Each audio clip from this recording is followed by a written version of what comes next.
खबर क्या है और बाहुबली 3 की कहानी क्या है, बाहुबली 3 में किस हीरोइन को कास्ट किया जा रहा है। मैं आपका स्वागत करता हूं बॉलीग्राज के फिल्मी गलियारे में। उस दिन महेशमती साम्राज्य के भाग्य का निर्णय होना था। कौन राजा बनेगा, कौन अपने समय के सबसे शक्तिशाली साम्राज्य को संभालेगा, इसका निर्णय लिया जाना था।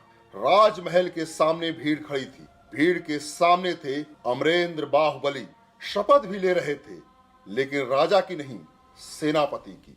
राजा की शपथ पहले ही ली जा चुकी थी। राजा बने भल्लाल देव यानी बाहुबली के बड़े भाई और राजमाता शिवगामी के पुत्र। लेकिन भीड़ चाहती थी राजा अमरेंद्र बाहुबली बने। कोई और उन्हें स्वीकार नहीं था, बिल्कुल नहीं, किसी भी कीमत पर नहीं।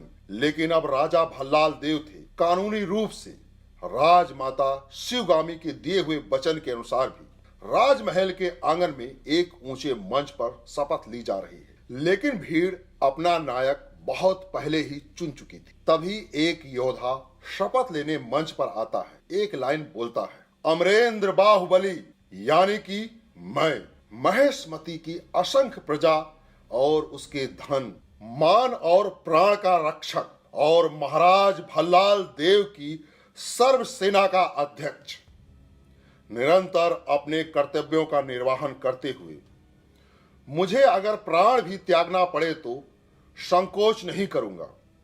राजमाता शिवगामी को साक्षी मानकर मैं ये शपथ लेता हूं। उसके बाद भीड़ का सब्र टूट जाता है। भीड़ से एक नारा उठता है, हमें चाहिए बाहुबली। बस समस्या इसी लाइन में है कि हमें चाहिए।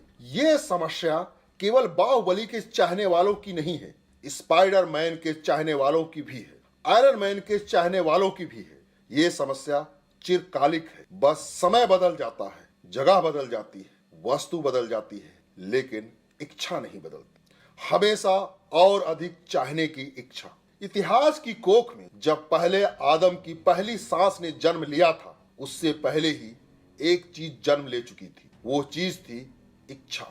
पहली सांस लेने की इच्छा। यूं करके आदमी की इच्छा खुद आदमी से बुजुर्ग है।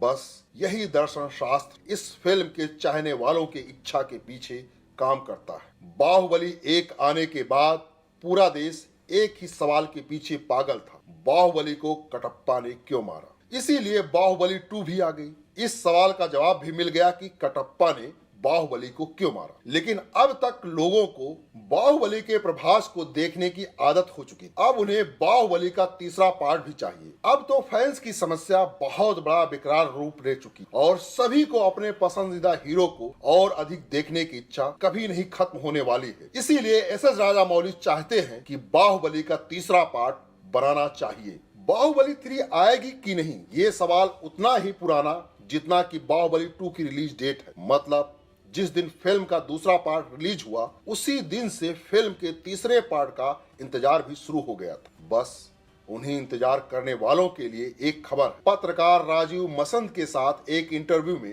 प्रभास ने बाहुबली फिल्म को लेकर कुछ ऐसा कहा है कि बाहुबली 3 फिल्म आने के अनुमान लगाए जाने लगे। बाहुबली 3 फिल्म आएगी कि नहीं, इस सवाल पर प्रभास ने कहा, अगर राजामौली को बाहुबली का तीसरा भाग बनाना है तो इसके लिए उन्हें उत्साह दिखाना होगा। उन्होंने मुझे केवल 6 स्क्रिप्ट दी थी, शायद उनके पास कम से कम 10 से 14 स्क्रिप्ट है। बाहुबली 2 तक हम लोगों ने केवल 60% स्क्रिप्ट ही खत्म की। मुझे मालूम है कि राजामौली के दिमाग में बाहुबली 3 के स्क्रिप्ट पिछले 5 सालों से है, लेकिन मैं ये नहीं बता सकता हूँ कि बाहुबली 3 कब तक शुरू हो पाएगी। इस इंटरव्यू के बाद से ही दोबारा से चर्चा शुरू हो चुकी है कि शायद बाहुबली 3 आ सकती है। अब सोशल मीडिया पर यह इंटरव्यू वायरल हो रहा है और लोग लॉकडाउन में एस.एस. राजामौली को कह रहे हैं कि हमें बाहुबली 3 चाहिए। अब देखना यह दिलचस्प होगा कि क्या एस.एस. राजामौली बाहुबली 3 बनाएंगे। अगर गुप्त सूत्रों की माने तो लोगों का कहना है कि एस.एस. राजामौली बाहुबली 3 की स्क्रिप्ट पर काम शुरू कर चुके हैं। तो दोस्तों, आज के लिए बस इतना ही। आप हमें कमेंट करके बताइए कि आपको बाहुबली 3 का कितना